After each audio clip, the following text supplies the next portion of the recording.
في الفيديو ده هنتكلم عن التاب بتاعت اليوزرز او المستخدمين في الووردبريس.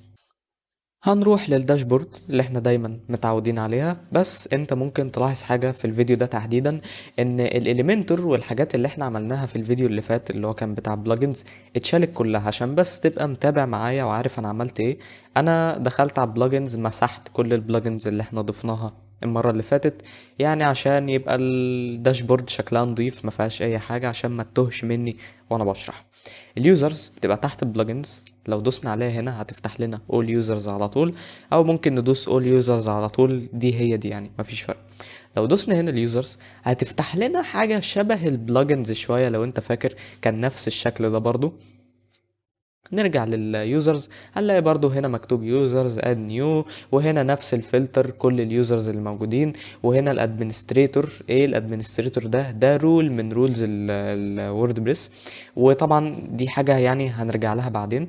وهنا نفس السيتنجز بالظبط، في ديليت، في سند باسورد ريسيت، لو مثلا يوزر نسي الباسورد بتاعه ممكن اللي انت تبعته له. هنا اليوزر، هنا اسمه ايه الاسم بتاعه، هنا الايميل بتاعه، طبعا ده ايميل ديفولت من WP Local البرنامج اللي احنا شغالين عليه. وهنا ايه الرول بتاعته، هو هنا ادمنستريتور، وهو هنا ايه كمية البوستات اللي نزلها لحد دلوقتي.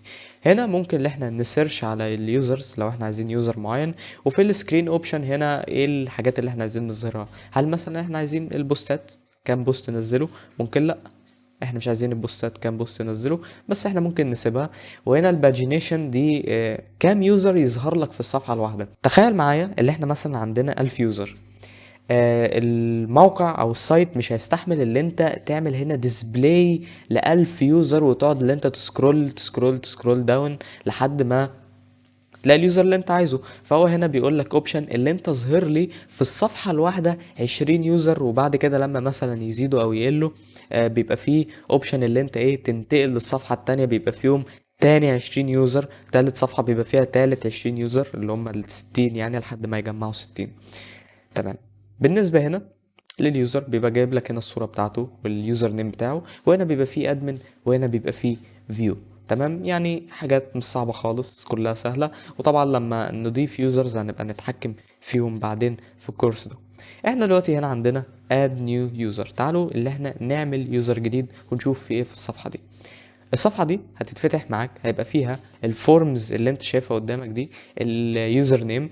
اليوزر نيم ده بيبقى يوزر نيم ما ينفعش اللي هو يتكرر تاني في الموقع، يعني انا لو سميت اليوزر نيم بتاعي admin 123 ما ينفعش اللي يبقى فيه يوزر، يعني ما ينفعش اللي يبقى فيه مستخدم تاني في الموقع برضه اسمه admin 123. اليوزر نيم ده حاجة خاصة باليوزر، ما ينفعش اللي هي تتكرر تاني. كذلك الايميل ما ينفعش اللي الاتنين دول يبقوا متكررين، حتى هتلاحظ اللي هم الوحيدين اللي موجودين هنا required عشان لازم اللي انت تضيفهم.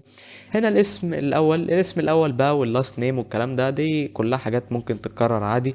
الويب سايت لو اليوزر ليه ويب سايت يعني من رأيي انا شايف الاضافة دي تقريبا اكتر اضافة ملهاش لازمة في الفورمز بتاعت اليوزر نيم، يعني حاجة ليها علاقة بالمدونة قوي. بس يعني اكيد مش كل يوزر هيخش على ويب سايت هيسجل هيبقى ليه هو كمان ويب سايت، يعني اضافة بصراحة ملهاش لازمة من الورد بريس قوي، بس ما علينا. هنا بيبقى عندك الباسورد بتاع اليوزر، ممكن اللي انت تعمل جنريت لاي يوزر انت عايزه. وطبعا بيبقى فيه انديكيتور هنا بيحدد لو اليوزر نيم بتاعك ويك.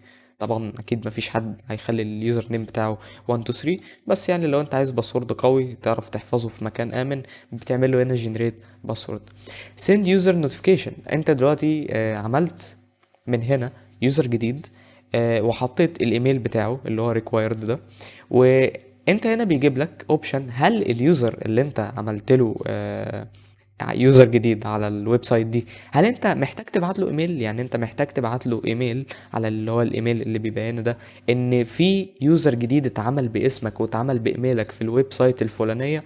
يعني ده بيبقى اوبشن لو انت عايز تعمل كده او مش عايز تعمل كده، دي حاجه ترجع لك. نيجي هنا بقى لحاجه مهمه، وهي الرول. اليوزر ده ايه هي الرول بتاعته في الوردبريس؟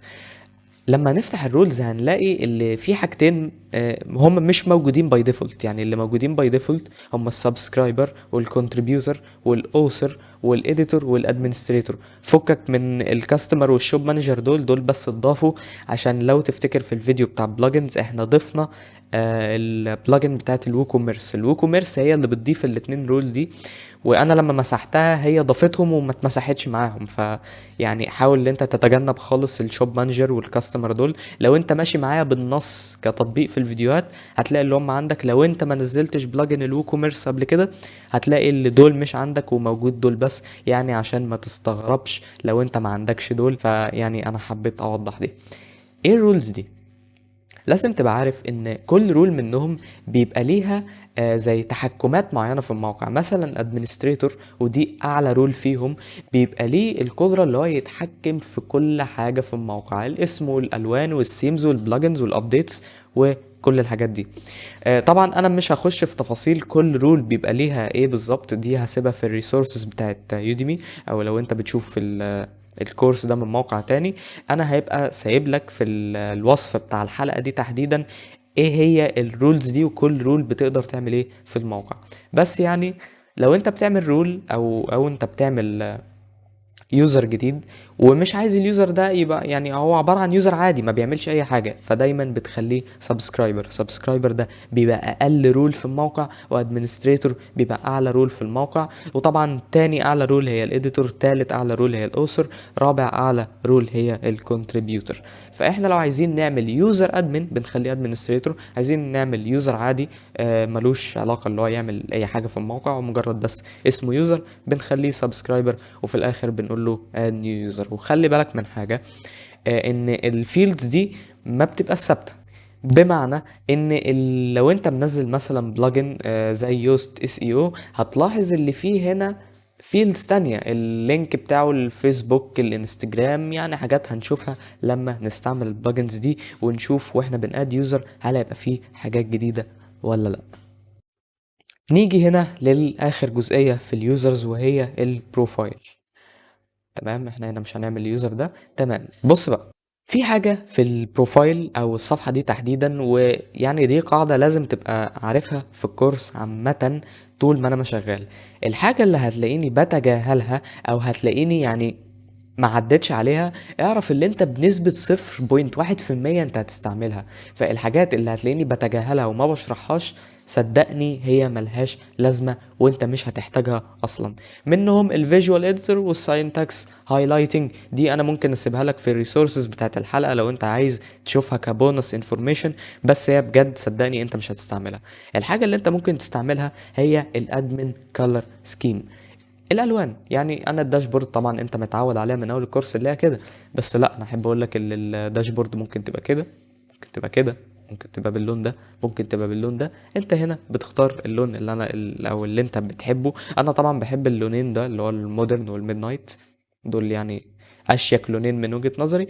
بس يعني انا واحد في الورد بريس بقاله سنين كتير فمتعود على الشكل الديفولت بتاعه. بس دي حاجة براحتك، انت لو عايز تغير في الالوان بتاعتها غير فيها براحتك. تمام. التول بار، ايه هي التول بار؟ بص، لو جينا الموقع هنا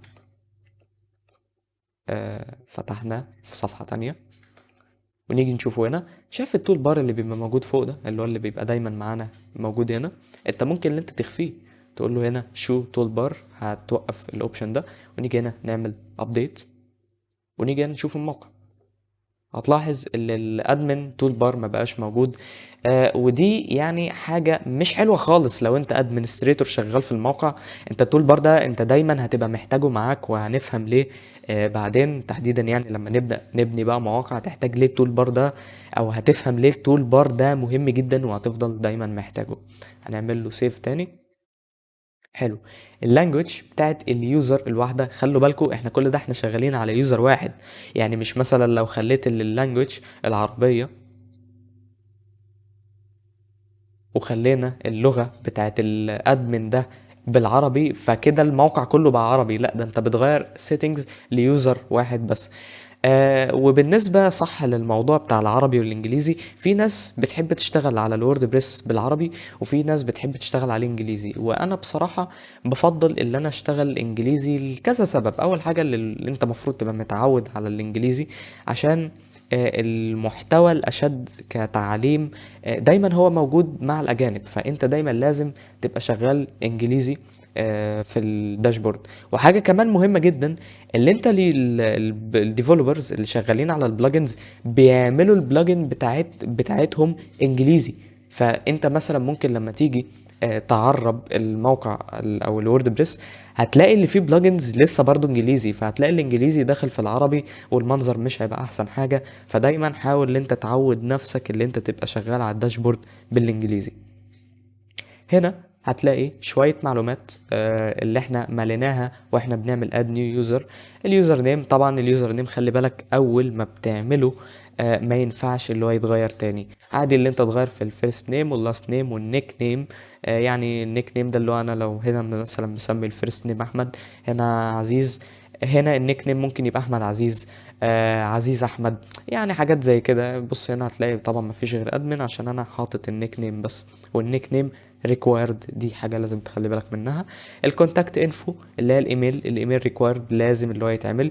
خلي بالك لو انت بتغير ايميل، فالايميل الجديد اللي هيتبعت لازم يبقى على الايميل القديم عشان تفعل الايميل الجديد. يعني انت الرساله دي لو لاحظتها او لو قريتها هتفهم هي عايزه ايه. طبعا الويب سايت يعني حاجه ملهاش لازمه.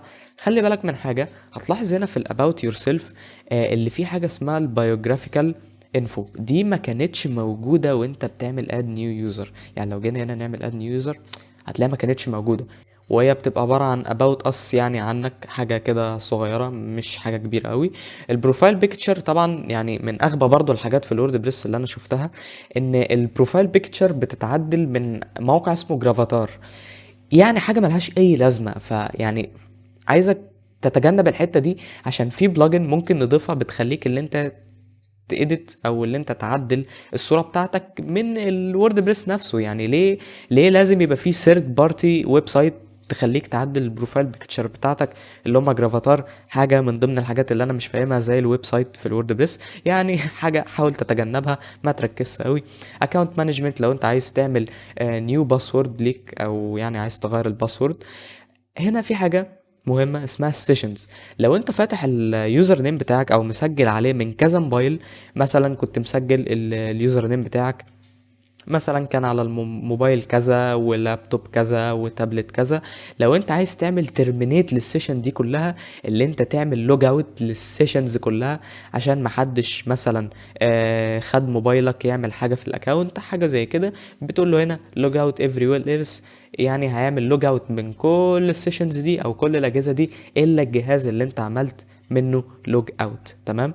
وهنا ابلكيشن باسورد، دي حاجه ادفانسد قوي مش هنستعملها دلوقتي. ولما بتخلص كل ده بتقول له هنا ابديت بروفايل. وبس كده، دي كانت كل الحاجات اللي انت محتاج تعرفها عن التاب بتاعت اليوزرز. وبس كده، ده كل اللي انت كنت محتاج تعرفه في حلقة النهاردة عن اليوزرز تاب.